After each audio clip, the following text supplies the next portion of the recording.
Welcome to this episode of Chatting with Stacks. I'm your host, Bill Stacks, and today I got Rich R. we had two animals, Zion animal and Fox Lake animal after that. So Fox Lake animal was smart enough not to go outside because Zion animal was a big boy. Damn, so you had some pretty big guys in this club. Oh, yeah.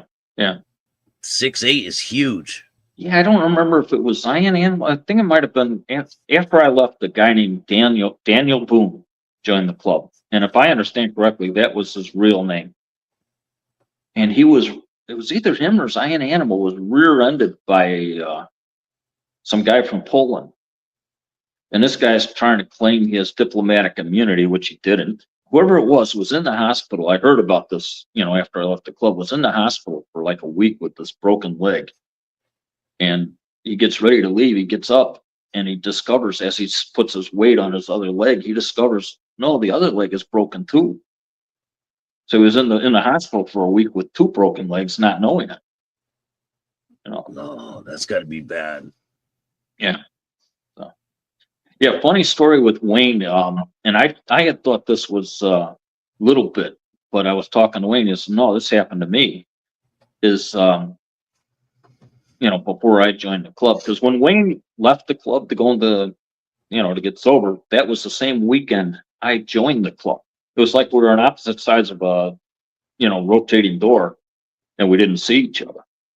Yeah. And but when he was in the club, he got a call one night. Somebody was at a bar, and they said, "There's some guy in here claiming that he's you." Well, I don't understand. The guy's in a bar claiming that he's Drano. Why would he do that? And did he think that he could do that in this neck of the woods and nobody would notice that you're not Drano? So Wayne went over there and, talked to the guy, and he acted like everything was cool for a little while. Oh, so you're Drano, huh? Cool. And the guy's shaking hands with Drano, having no idea. This is the guy he's claiming to be. I'm Drano.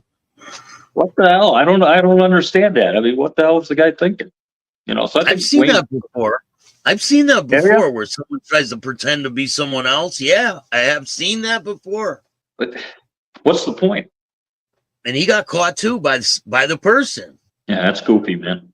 Yeah, was that a bar? I mean, even if you get away with it, what are you getting?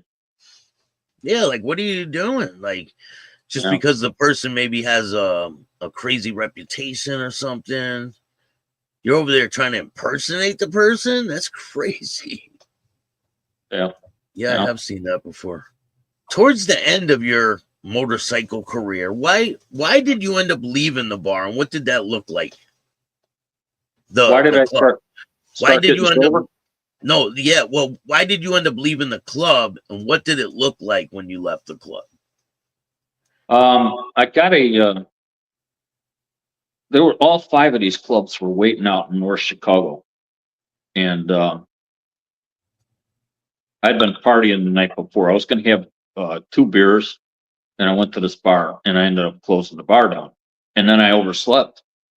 And so I called out to Waukegan, and I had 5 clubs, like 40 people sitting in a parking lot in Waukegan waiting for me. And so I'm riding out there, and I slept. I mean, I slept for a while, I got pulled over for speeding. Cops smelled my breath or something and busted me for DUI. I figured I'd had some of those before. I figured I was, probably going to in quite a bit of trouble with this one. I was probably going to do a little time. I mean, DUI, what's that compared to, some of the stuff? But I figured they were going to come down hard on me. And it was kind of at an ebb point in the club. The club was down to like 16 members or something. And like I said, I went into treatment. I went to a halfway house, and I spent 2 months at a halfway house in Des Plaines.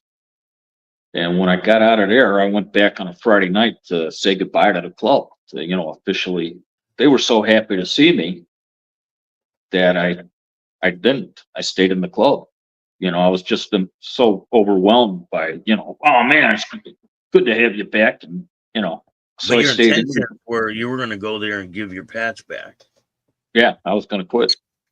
No. So I stayed in for almost a full year. It was late January, I went to see the club when I was presumably going to quit. And it was January 1st of 1987 when, no, I got to go. What's the reason why you changed your mind? Well, it's funny. Everything seemed to come in line. I mean, I was looking at bankruptcy. I was looking at this DUI. My car was falling apart. I didn't where I was going to live for a while. I was losing my job.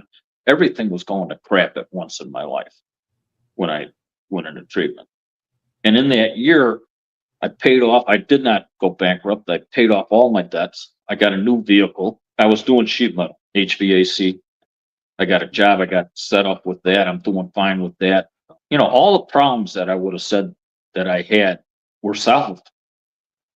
You know, it's like, all right, everything's perfect. What's your problem? And I was miserable. And it was like, all of a sudden I realized, man, it's like, there's something empty here that, you know, I need to fill. That's like I said, I knew Wayne. I gave him a call. He became my first sponsor. He was my sponsor for several years until one day he fired me. Just because I got in the program didn't mean that I suddenly became, you know, all that. He called me up one day and he fired me. He says, you know, every time I say something to you, the first thing out of your mouth is, yeah, but. You know, I fired some sponsors in my day. What's that? I'm like, I fired some sponsors in my day. I'm like, you're fired. They're like, fired? I'm like, yeah, I'm done. I don't want you as my sponsor no more. We're going separate ways. Yeah. The best thing that, you know, that happened to me, I think it kind of scared the crap out of me when he fired me. I ran into a guy who, this guy's sponsor, his sponsor was in the big book of Alcoholics Anonymous was the Brewmeister. And his sponsor was Dr. Bob. So my sponsor was just a few generations down from Dr. Bob, and I came in, you know, right behind that. And they did Dr. Bob, when you're familiar with Bill and Bob, I'm assuming. Yep. Bill went back to New York, and Bob stayed in Akron. And Bill kind of worked the program one way, where you worked overtime, you worked the steps, you know. Dr. Bob did this thing where you did some preparation, and when they felt you were ready, you sat down over a weekend and you did 1 through 9. And then they taught you how to do 10 and 11 and 12. After you went out and made your amends, you learned how to do 10, 11, and 12 on a daily basis in your life. So I met this guy and I sat down for coffee. I met him at a meeting and I thought he was the most arrogant son of a bitch in the world. Just pissed me off. He was 6 months sober. He'd been in and out of the program for like 13 years.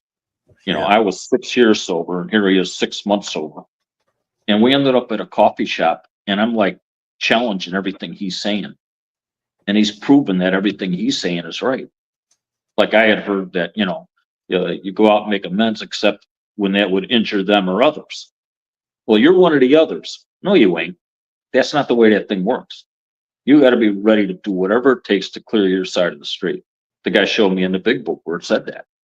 You know, and everything he was saying was proven right. And, you know, I went home and it's like, I'm pissed because this guy that I can't stand has proven me wrong. And then at some point I asked him to be my sponsor, and I went through the steps that way with them. I can remember when I was talking to Wayne one time after that, and he was like, man, I really see a difference in you. And the difference was that I got serious and honest about working the program. You know, it changes everything in your life. Well, it's a change in the way you look at the world, you know, and your place in it. You know, I'm no longer, I'm still self-centered, you know, but I realize it. And I realize that I got to get out of that to help other people. If I'm willing to do that, I can escape being, the center of the universe. You know, it's the things that have happened to me since I got sober are incredible. I never graduated high school. They had this real peculiar policy when I went to high school where they wanted you to go to all the classes all the time. What the hell is that? So that wasn't part of my program. I went for 4 years, but I just didn't go to class. You know, I went to school to find out where the parties were and to hang out. I did the same thing. Yeah. It worked pretty good as far as I was concerned at the time. But I went back to school. I met this lady named Reverend Kathy. Her husband who had passed away sometime before this, had been one of the first 100 members of Alcoholics Anonymous as well. She used to go to around the country. She'd be flown into places to give, speeches to a couple thousand sober people and stuff. And she'd have them all laughing, I called her Rev Cat, She and I really hit it off. After I got sober, I became president of a bait of McHenry County. Started an abate chapter here in the county. We got up to like 120 members or something. We went to this Harley owner group dance to recruit people into abate. Several of the guys, there were a bunch of guys that were sober riding together and in abate together with me. Wayne was in there, other people. Well, several of these guys rode their bikes to this Harley owner group dance from Crystal Lake to Woodstock. It was 5 below zero.